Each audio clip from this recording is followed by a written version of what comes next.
নমস্কার। ঠাকুরমা স্বামীজি গুরুদেবের শ্রীচরণে প্রণাম জানাই। ঠাকুরের মুখ নিঃসৃত একটি কাহিনী শোনাচ্ছি। এক গয়লানি প্রতিদিন তার গুরুগৃহে দুধ এনে দিত, কিন্তু খেয়াঘাটে দেরি হতো বলে ঠিক সময় এসে পৌঁছতে পারত না। তার বিলম্বের কারণ শুনে গুরুদেব একদিন তাকে বললে যে, প্রতিদিন তোর কেন এত দেরি হয় রে? গুরুদত্ত নাম নিয়ে কত লোক ভবসাগর পার হয়ে যায়, আর তুই কি না সামান্য নদীটুকু পার হতে পারিস না? গয়লানির সরল বিশ্বাস ছিল, কথাটা মনে তার গেঁথে গেল। পরদিন থেকে ভগবানের নাম স্মরণ করে সে হেঁটেই নদী পার হয়। দুধও ঠিক মতো আসতে লাগলো।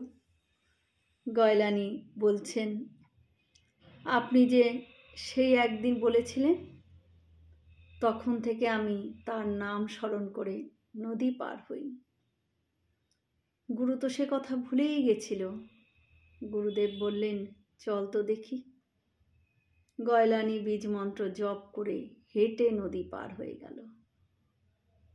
গুরু নিজে এগোতে গিয়ে হরিও বলেন, আবার হাঁটুর কাপড়ও গোটান।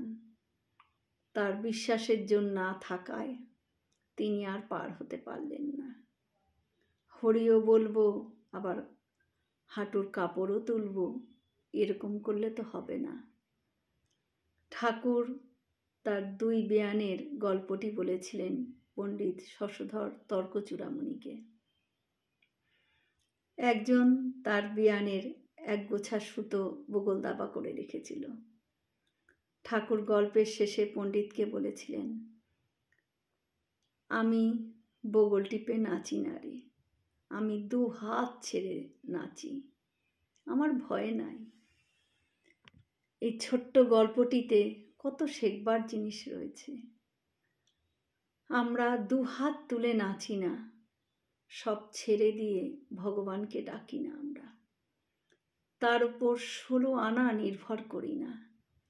আমরা সংসারকে বগলে টিপে রেখে 1 হাত তুলে নাচি।